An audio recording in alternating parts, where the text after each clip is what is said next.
This video is brought to you by Squarespace. From custom domains to beautiful websites using their easily customizable templates that you can have up and running in minutes, e-commerce, email and email marketing, SEO, analytics, and scheduling, Squarespace does it all and has done it for us for the last 10 years. If you are a small to mid-sized business in any industry, Squarespace is the place to go for all of your website needs. Hop over to www.squarespace.com/hugh for a free trial.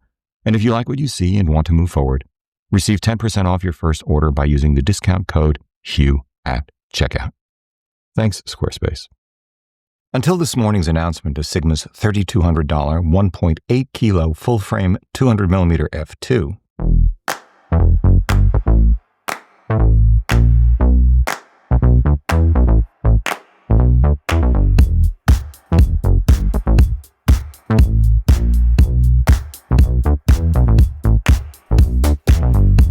the only 200mm autofocusing prime lenses still available for sale new were Panasonic's $3,000 1.2 kilo micro four thirds coverage 200mm f2.8, the full frame equivalent field of view shallowest depth of field of a call it 400mm f5.6, and Fujifilm's $5,500 2.2 kilo APS-C coverage 200 f2 with included 1.4x teleconverter, the full frame equivalent fields of view and shallowest depths of field of a 300mm f3 and 420mm f4.2 respectively. The first question you might ask yourself, beyond how good the Sigma actually is, excellent is the short answer, is this: why just a pair of 200mm primes left, neither of which is full frame? The second question you must ask yourself if you're thinking about buying the Sigma is this: do you actually need or even want that one additional stop, that just little bit of extra blur and bokeh in the background and foreground, given the set of trade-offs it entails? And are there other paths now available to you to reach the same end result?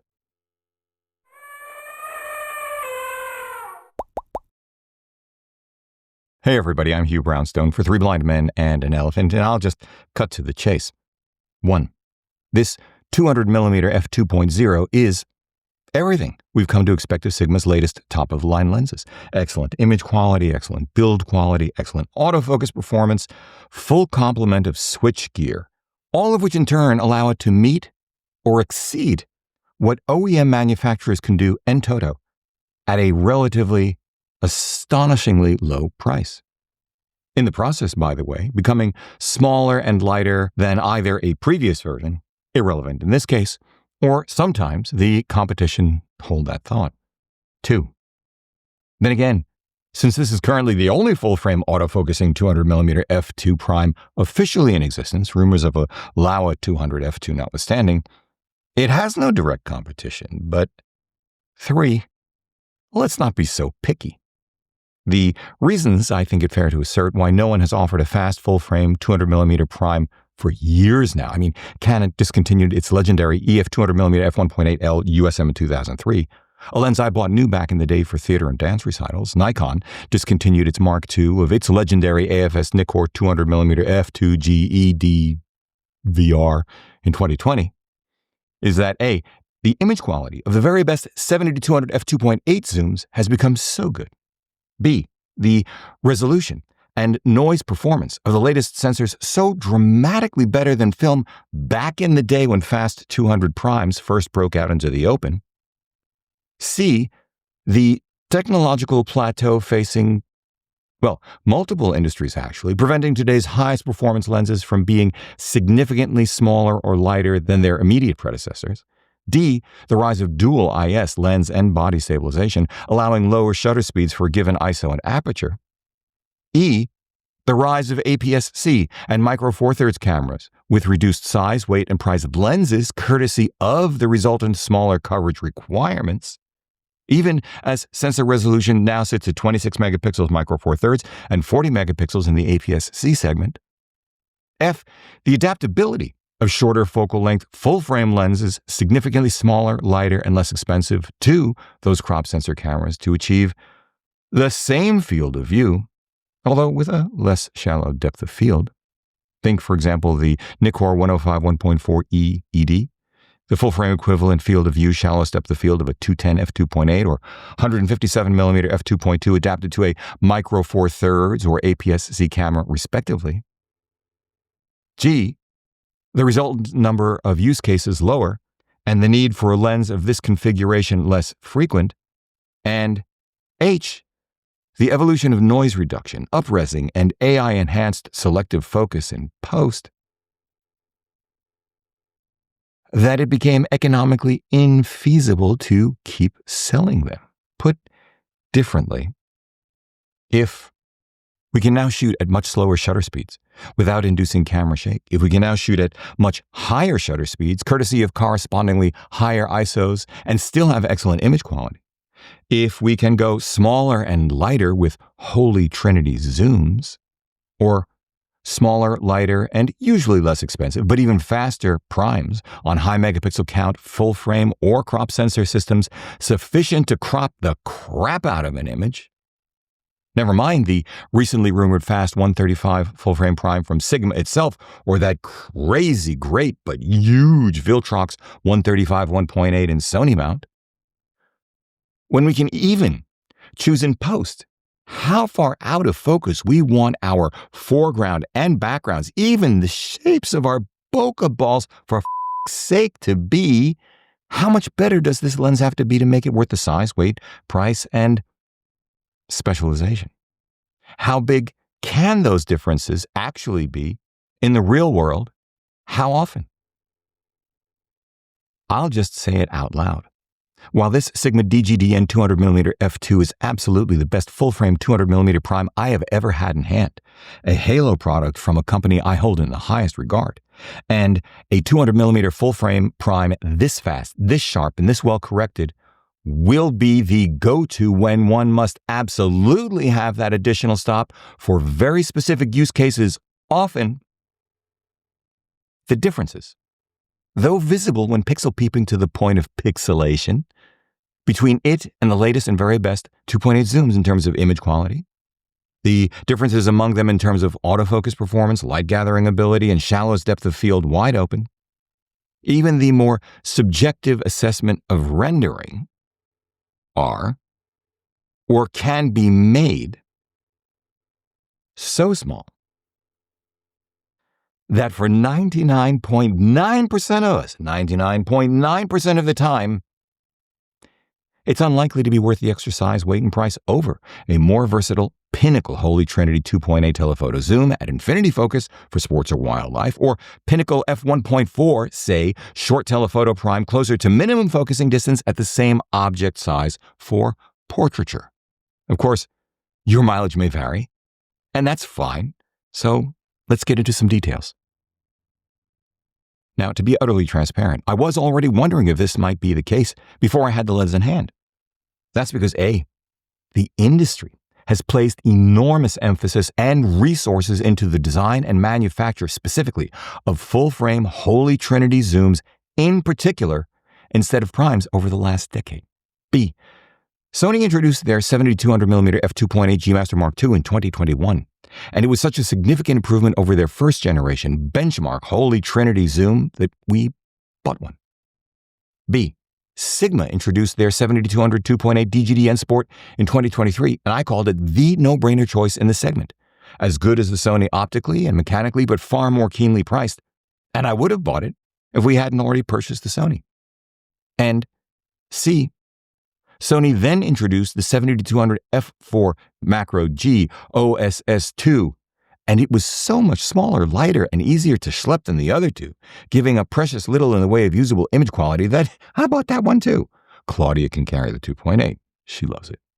Which is why, of course, I tested both of the Sony zooms against the Sigma Prime. The Sony 70-200 f4 here in the Bat Studio paired with our 61 megapixel A7CR for near minimum focus distance testing against the other two under controlled circumstances. The 70-200 GM2 with us out on the streets of New York, also on the A7CR because I don't like schlepping, as a baseline for an extreme comparison against the Sigma 200 f2 mounted on our 61 megapixel Leica SL3 for real world testing at or near infinity distances.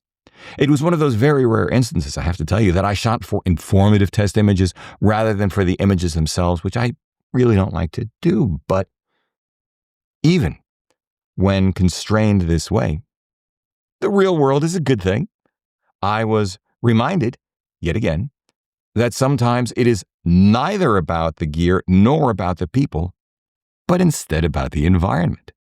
As in atmospheric conditions caused by the current spate of Canadian forest fires, which impaired the ability of either lens to fully exploit the finest textures and details of the city across the frame. A crisp fall morning could have yielded a nicer image, but I don't think it would have changed my take.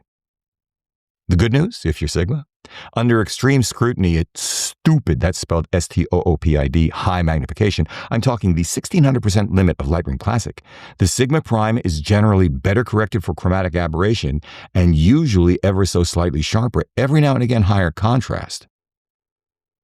As good at f2 as the G Master at f2.8.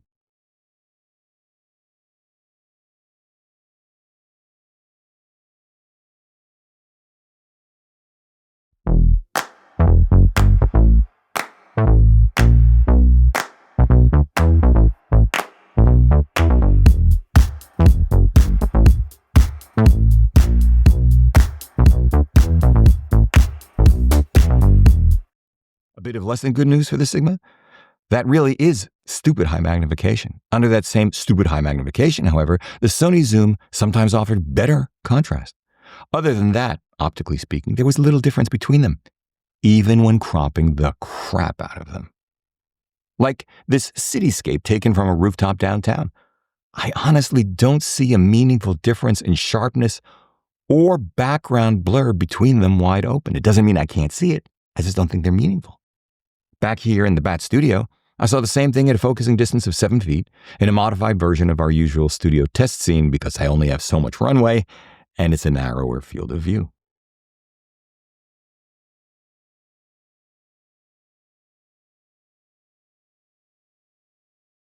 All of which leads us back to the primary advantage of this lens, that one extra stop of light. Hold that thought.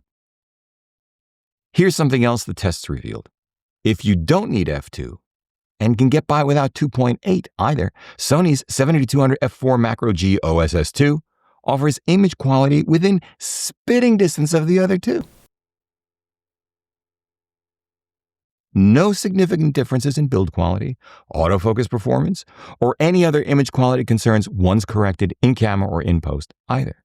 Now, apologies. I didn't test for sunstars because I don't shoot sunstars. I didn't test for flaring or bokeh balls either because A, I never compose a frame so that flaring is an issue. That's just not how I roll. And B, I've never understood the preoccupation with bokeh balls in the modern era. I think focus should be used to help direct a viewer to what's important, not to what's unimportant. In fact, perfect bokeh balls look to me, at any rate, like the result of someone spending too much time designing bokeh balls, which tends to distract me from the subject or narrative feel of the frame in the first place because I'm going, oh, look at how circular those bokeh balls are. The other gating factors out in the real world were my back, my shoulders, and wallet. The Sigma 200mm f2 is just about twice the size and half a kilo heavier than Sony's Holy Trinity G Master 2, but it's also a couple of $100 more dear. The money doesn't bother me, but the size and weight do. An even fiercer competitor is Sigma's own 7200 f2.8 DGDN OS Sports. It's also about half the size and weight of the Sigma Prime, but it's also half the price. It is marginally bigger and heavier than the G Master 2, as I mentioned earlier, but it gives up nothing to the Sony in terms of build quality, image quality, or autofocus, and it's also about half the price of the G Master Zoom. Then again, compared to Fujifilm's APS-C coverage 200 f2, the Sigma 200 f2 is an engineering and value marvel. 22% lighter, 6% smaller, and a whopping 42% less expensive while having a larger coverage area. Although fair enough, with the included 1.4x teleconverter, that lens, as I mentioned earlier, offers the full frame equivalent field of view shallowest depth of field of a 420mm f3.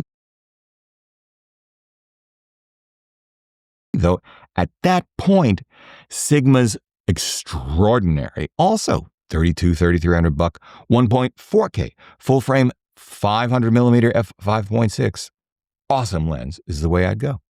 I think the 500 5.6 is an extraordinary proposition compared to Panasonic's $3,000 1.2 kilo. I like the weight. Micro Four Thirds coverage 202.8, the full frame equivalent field of view of a 400 millimeter f5.6 in good light, especially matched with a 61 megapixel full frame Sony or Leica body. This will provide significantly more reach than even the highest resolution Micro Four Thirds camera out there, currently limited, as I said earlier, to 26 megapixels. One does sacrifice 2 stops worth of shutter speed or light gathering wide open, however, and the Lumix is much lighter and less obtrusive, so there will be times when that 202.8 will be a much better choice if you're shooting Micro Four Thirds. Enjoy and don't look back. I could go on, but you get the idea. Although, just for grins, let's compare the Sigma 200 f2 to that Canon EF 200 1.8, which launched actually in 1988. The Sigma is 20% smaller, 40% lighter, and 33% less expensive without taking into account inflation.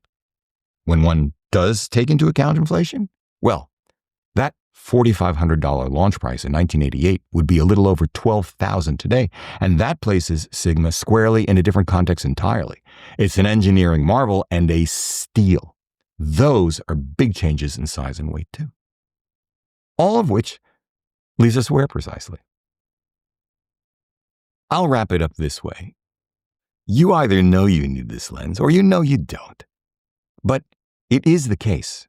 Outstanding as is its image quality, as wonderfully fast, smooth, and sure as is its autofocus, as keenly priced as it is for what it is, you have to really need that one extra stop of light, and need it often, to justify the spend and the schlep. Well, one man's opinion anyway. This means that it only makes sense to seriously consider this lens if you absolutely require a halving of your ISO because you are just beyond your margin of acceptable image quality in low light with your current kit, even after optimal post-processing.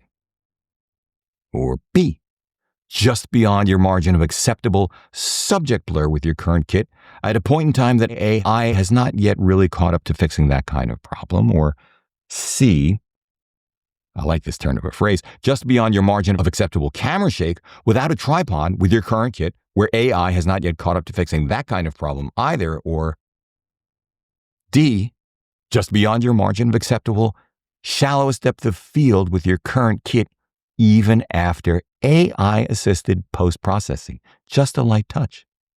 Think carefully about this last use case, in particular portrait work, because a 200mm lens at f2 with a nice subject distance of, say, 9 feet 7 inches yields a depth of field of just 9/10 of an inch, which is often less than the distance from tip of nose to cornea. At 2.8, the depth of field will increase by just under another half inch to 1.3 inches. But this would be equally true for a 70 to 200 racked out to 200 millimeters, the same number you'd get from a 90 millimeter prime at f2 with the same object size, now just 4 feet 4 inches away. Of course, the closer distance required by the 90 for the same object size might lead some of us to conclude that the 200 is more flattering. I understand my personal favorite focal length is 135, but one could, as I just pointed out, otherwise have an all but identical background rendering with a 70 to 200 racked out to 200 at 2.8, with, as I just said, a light touch of something like Adobe's blur function if you really felt the need.